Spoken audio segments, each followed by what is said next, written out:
Hey, good morning.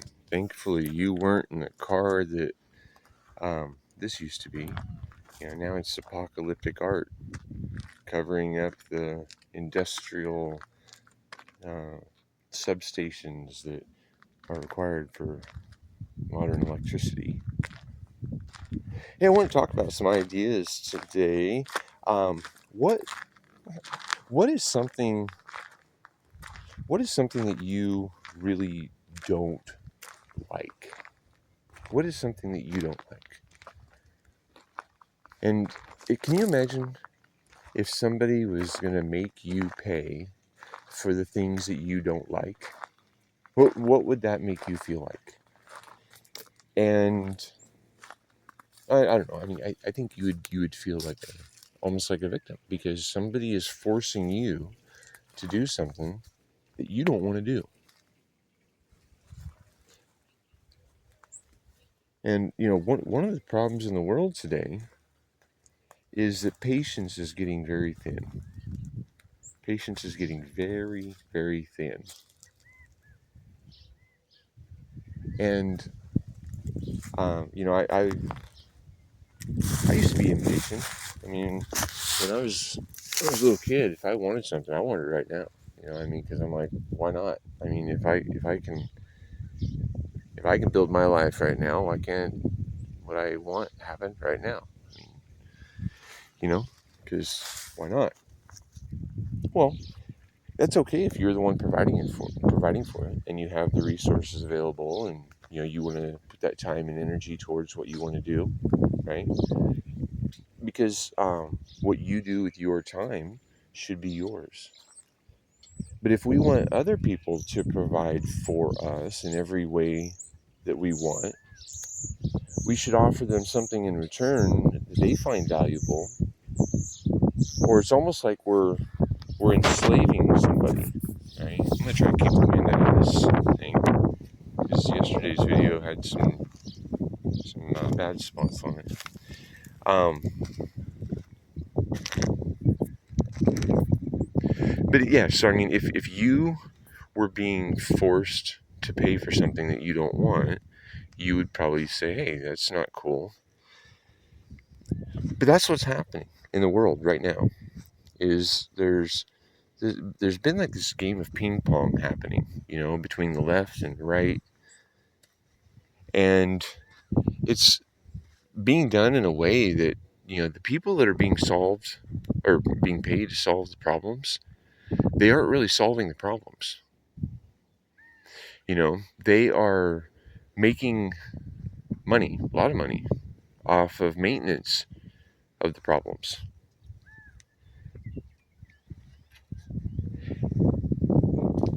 And when people are making money off the maintenance of a problem, they might not be motivated to fix that problem, right? I mean, um, because more money, right? That's the name of the game. Politics, right? Let's break down that word for a second, right? Um, Poly Poly meaning many, ticks meaning blood-sucking creatures, right?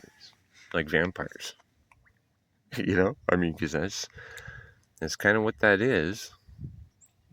And they haven't solved the problems. I mean, there are some really, really simple solutions to problems that we're facing in the community, but they're not looking at them at a way that they can't make money on it, or their buddies can't make money on it.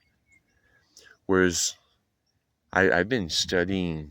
Well, I started asking questions, and I found out that if we start focusing our energy on actually um, supporting solutions, the problems just go away.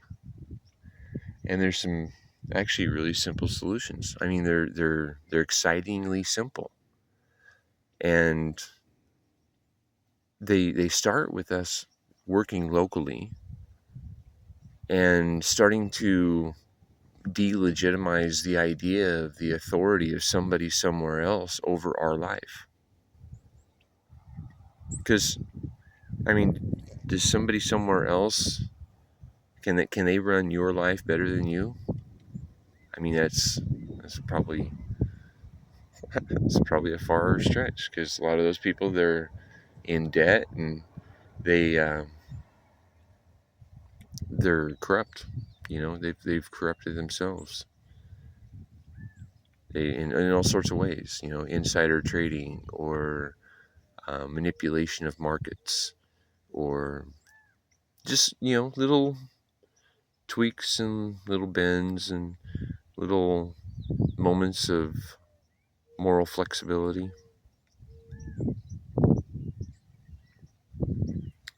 The other thing we have to keep in consideration is the people that are eating Tide Pods are voting, and the people who are so focused on one thing, they're fixated on it. They're very loud. I mean, like 99% of people maybe don't care about a certain topic, like archery. But if you've got 1%, or even like a 3%, and they are just really, really loud about an idea, it seems like it's a big thing, right? And I think anybody should be able to do archery if they want. And I mean, you should be able to do anything with your body that you want, as long as you're not harming somebody else.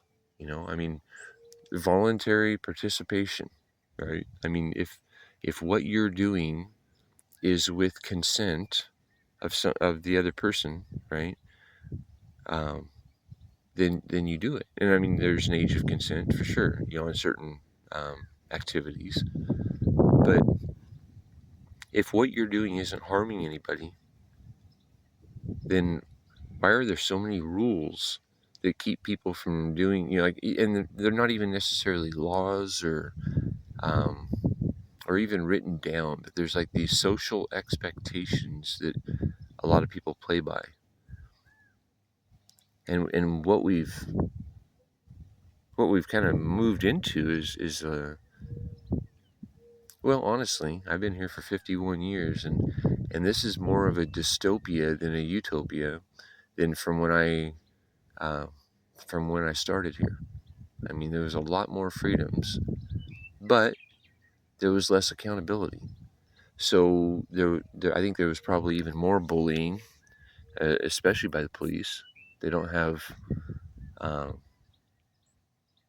now they have cameras. There's cameras everywhere, everywhere. Right? I mean, I'm using one of them right now, and so at least sometimes people are being held accountable. But they're being held accountable for the knowledge, but are they being actually held accountable so they won't do that again? Because there's a whole lot of violence out in the world right now, and people are being caught for doing this violence, but then they're not being held accountable for their actions. They're not. They're being let out. I mean, to prove that, they're being let out with the title "likely to reoffend." Okay, so that's a just us system that seems like it's keeping dangerous people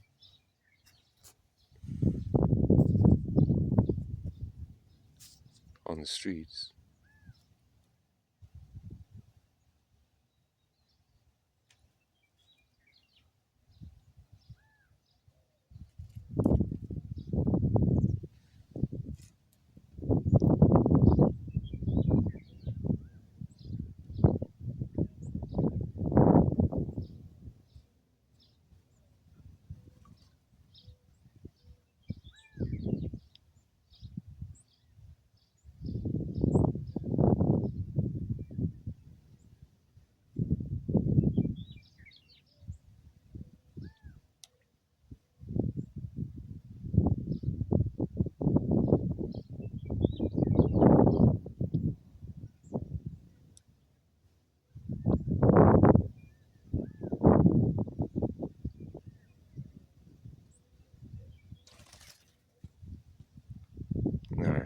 bug Mr. Robin. Um, yeah, so we got dangerous people on the streets, and it's keeping this police state building and building and building. Yet when like this gentleman the other day here in town, I mentioned it in a video like just previously, but he saved up his money and he bought a little electric bike, and he wanted to go for a ride. And, well, some thugs along the greenway, the little bike pathway and walking ways, um, yeah, they beat him up and took his bike. So then when he called the cops, they said, "All right, well here's we'll send you a link so you can file an online um, report." He's like, "Well, aren't you gonna come out and get a description and and look for it?" And no, we don't do that. We don't do that. But yet they've had four cops on me. Literally, they've had four cops on me because my headlight was out and the officer was being a dick, and so I didn't give him my name or information or anything like that. And so yeah, they got everybody on me. But I hadn't harmed anybody. And he's just fishing for reasons to be able to be bullying people. I'm not somebody you can just bully. I'm not going to just say, "Oh yes sir, no sir." If they're wasting your time, my time is my most valuable resource. I've almost died twice. I'm not gonna sit on the side of the road in a dangerous situation for any longer than I need to.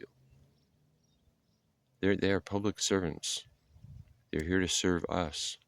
They're not here to be making money off of us, so that way they have pennies from heaven to buy fancy new little military toys.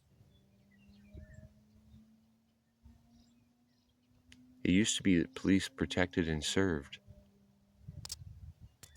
but that's changed. I used to look up to the idea of somebody in a uniform that you could trust. But this culture has shaped a lot of people's actions to be in a way that isn't healthy. I understand that a lot of what's happening isn't a horrible maliciousness of the individual, but when collectively they're doing things that aren't um, really, I mean, if they're not good for us, they're not good for anyone, right? And then we're pushing our will on other people in other places for their resources.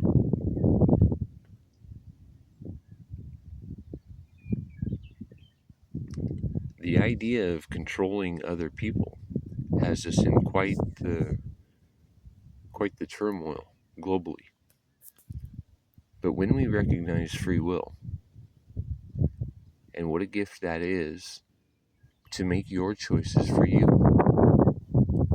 and if you make bad choices and you push your will on other people and you're violent with them, you might find that they use their free will to defend themselves, and you may not like the way they defend themselves because they have the right to make sure that they feel that that's not going to happen again.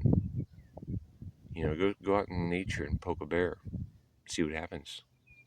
see if maybe the bear's just gonna rough you up a little bit if they're not hungry. But if they're hungry, you're gonna turn into a bear, and then you're gonna turn into Bear Scat, left behind, and all your family. They just wonder where you went.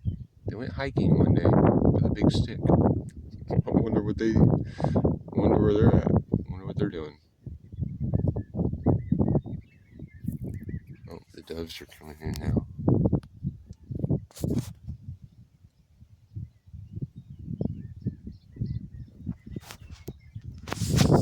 Anyway, I think one of the reasons that people are making the decisions they're making in the way that they're making them is that their life is really stressed the F out, right? They are like, what the fuck? I don't have money for bills. I don't have money for my food. I don't have my house is it's falling apart. And my neighbors burned down the other day, um, and then the landlord kicked the other guy out because he can you believe he's only a week late on his rent and he kicked his ass out, made him homeless. Now he's doing fentanyl on the streets. Um, that's how quick that happens. People's world falls apart. Their feeling of support and uh, you just feel supported. Or if you don't feel secure, boy, that's a dangerous place to be. Especially when people have lived very, very comfortable lives. They've always slept in a bed. They've always had a kitchen and a refrigerator full of food. They had a laundry machine to be able to use when their clothes were dirty or wet. But when you don't have that, boy, life can be a whole lot more difficult than what you have experienced before. And it's like an epidemic right now, right? We have a plague of people wandering the streets of Seattle and Tacoma and Yakima and basically any big town in America, big city, you've got a pretty good homeless problem. And some places have hidden it pretty well. They've raised the taxes to a point that they're able to pay for everybody to have an apartment, but that's when they're funneling money through that poor person and into a corporate bank account. That corporate bank account that is um, just getting bigger and bigger, so that way stockholders are excited. You know, I mean, the money it takes to house a person in an apartment in today's world is the market value. We're looking at least $1,200 to $2,000 a month in areas. So, we have a government subsidizing rent for people to live in these apartments. And that's a lot of money. We're talking a lot of money. And what if that money was to stay local, right? And what if people moved? Okay, so like there's a city over there, right? And this city over there is about 8,000 people. I'm gonna try to pan this for you.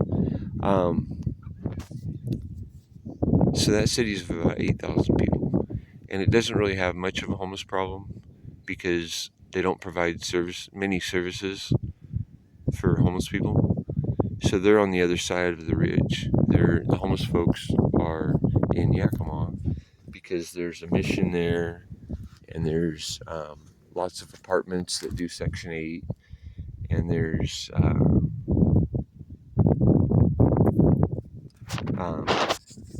food banks, and there's a lot of services. But even small towns that are way out in the world, right? Way out away from the corridors, the interstate corridors. They don't have much of a homeless problem because they care for people.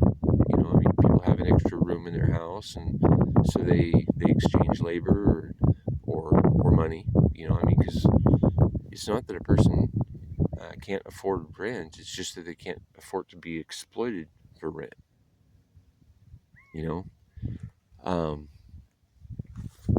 But yeah, so there's ways. That when you aren't in the city and you come outside the city, right? There's all sorts of ways to be able to create earth integrated shelters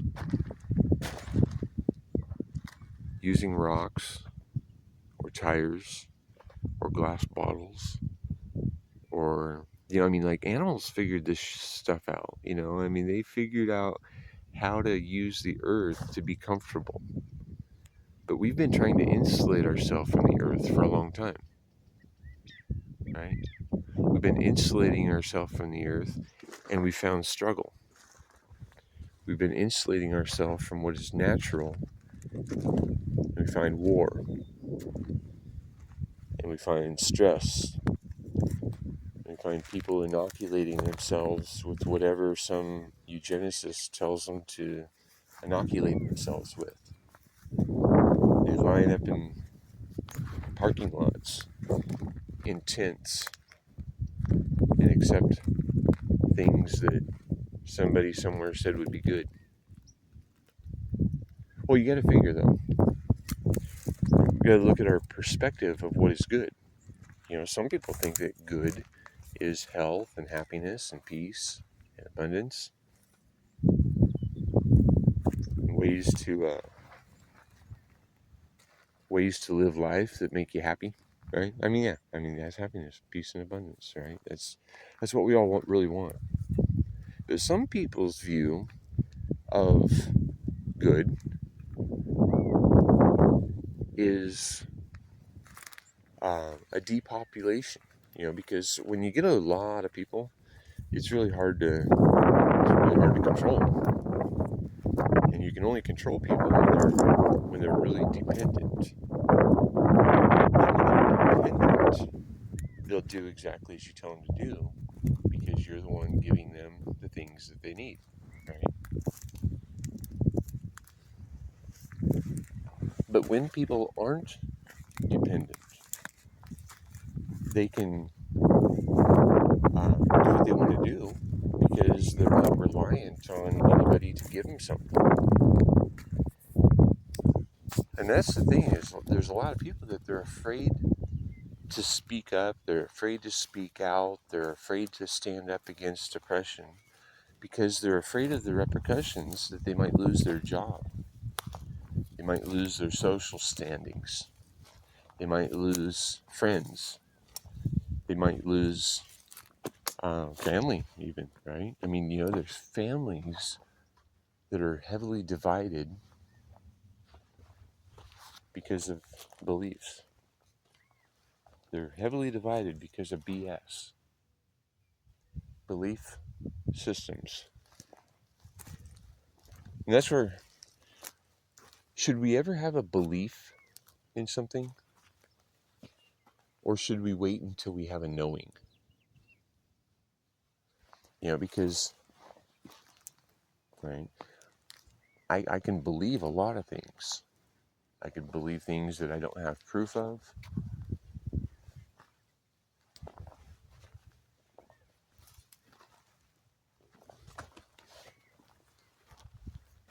But it's not. There's a quail. That's a sparrow.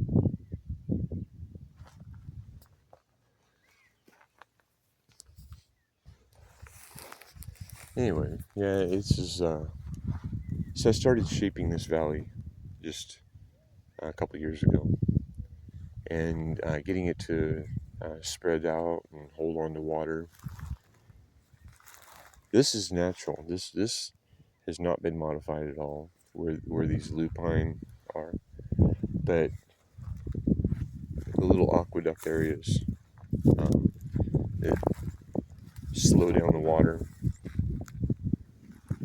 let it soak in. Doing the work of the beaver. There's just not enough beavers. Too many people have been killing them. And the beaver would be like, hey dude, you're only getting water for a week, so it's not really worth my effort. Job's too small. How about you take care of that one? So I said, alright. So, been planting trees and building little rock walls, and stairways.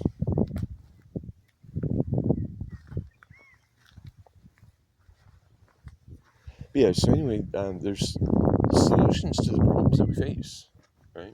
We just need to start putting our energy towards the solutions. And the solutions are so exciting that when we are talking about it and suggesting it to other people, they get excited about it too, because they recognize how simple that is. You know, I mean, like a person experiencing homelessness, right? If they um, if they are in a tough place in their life, right? We don't need an apartment that costs us so much money to to drive every day to a job that is so far away, to um, have your own stove or your own shower or your own Robin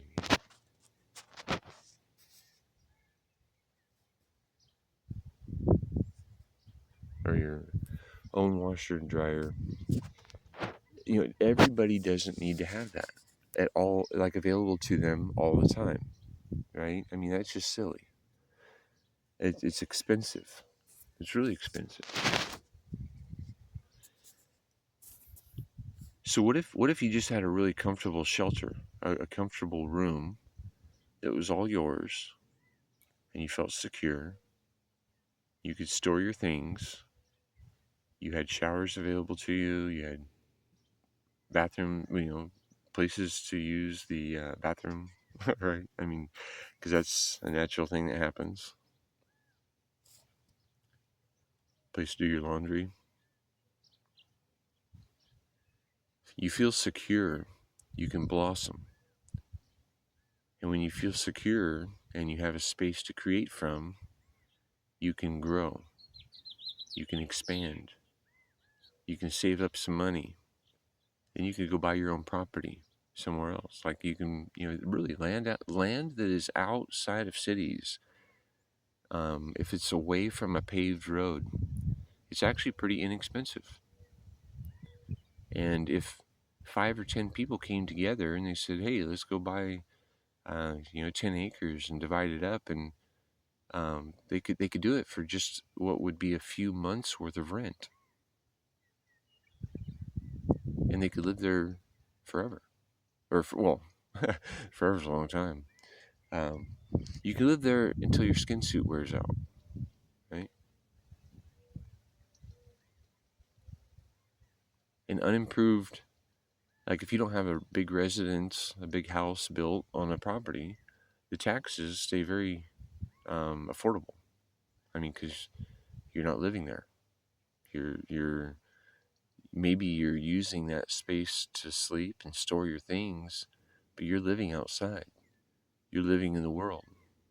You're doing a job, or you're volunteering in a community, or you're vacationing. You're exploring. This world is huge, right? I mean, I've been around a couple parts of it twice, and I've been all over the U.S. and I've been a little bit into Mexico and Canada. Not enough to say that I'm that I've experienced the culture or anything.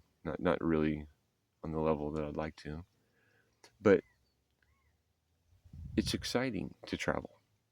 I mean, I had never been to Saudi Arabia until I was in Saudi Arabia, or Turkey, or Egypt, or I mean, it's it's exciting to explore new things. But I know a lot of people who have never left the town that they were born in. I know a lot of people who've, they've been doing the same job for maybe 20 or 30 years, and maybe it's all they knew because their parents did it before them. So, anyway, that's my talk for today, I guess. Let's see here. Yeah. So anyway, yeah, I've been stacking rocks. And I try to leave as much sagebrush as I can. I mean, because like some of these I think they're really cool looking. They're um, they smell good. I like the smell of it. Oh, but see, like this is a little micro um, aqueduct, and so any of these all the areas that are here, they collect water, because of the snow or the rain, and then it all gets managed consciously where it should go rather than where it's forming erosion and problems. And when we put things to where they should go, where they could go, right? Don't should on me. Don't should on me. When we put things the way they could go, it manages in a way that we can build abundance. We can grow our food locally. I mean, because I'm out here in the desert. We get about 8 inches of annual precipitation. I do have a well, but this land is pretty inexpensive, but it's not improved yet, and you have to improve your soil. And so I'm improving my soil by adding mulch and chopping and dropping. And instead of burning off everything, I only burn the ones that I really, really don't like. But then the leaves from town, I throw them all over the place, because as they break down, they create a litter, like a not like a Snickers wrapper, but they create good soil, and it makes it to where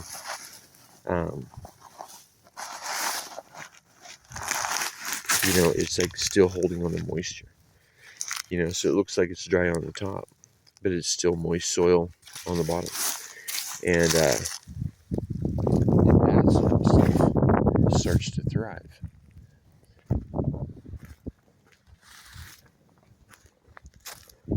So then this is yesterday's video of a deeper view of it, and there's a big pile of dirt. So I've been sorting the rocks out of that, and then the dirt is going to come and get piled on top of this brush right here, and that becomes another hugel mound, hugel culture.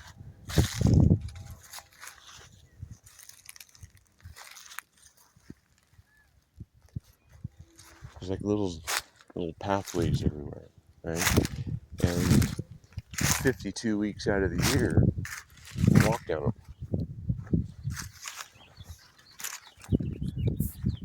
But for about a week, you got water flowing through them.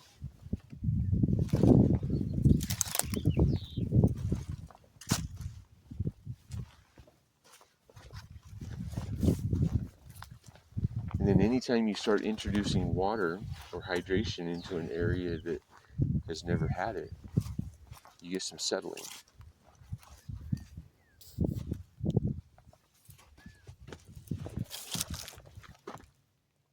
So I got to fill this in, and so you pack brush into it, because anywhere you're wanting to maintain a waterway, you do what the beaver does, right? Pack brush into it and put dirt into it, and it's good again. So one of my next areas to burn off, these are the ones that cause a real fire danger. So what I do is I pile them all up, and then very early in the morning when there's no wind, I torch them off. And wow, a lot of energy being released at that point. It's they're very flammable. That's what causes the problems in the forest and out here in the desert is some of these things they're not burning up at all. People aren't doing it, and so eventually, when it happens, when there's a ignition source, it becomes very violent. I mean, it costs a lot of money to maintain a fire like that. But luckily, there's people that are wanting to make a lot of money, and so they keep mismanaging, they're managing it appropriately if you want to make money. If you want to solve problems, they're doing a pretty piss poor job. Right? I mean, because problems keep getting worse, and they keep making more money. So there might be another way that when we're doing things, we could actually solve the problems, right? We solve the problems that we want to see solved in the world.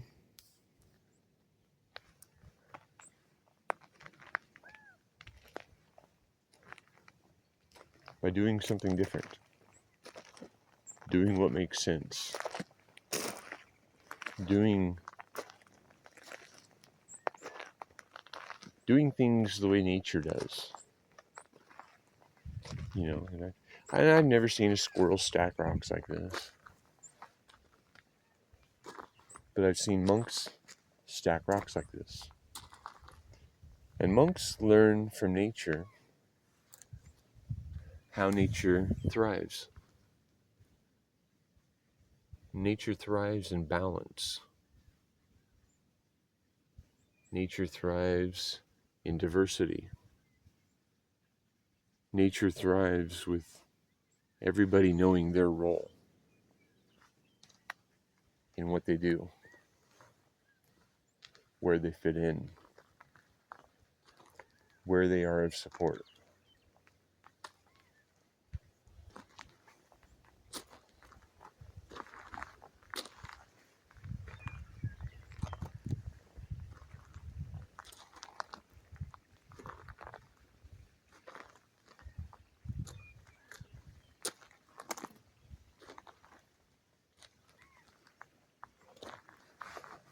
If I had my lighter, we're in a good spot that I could show you a burning bush.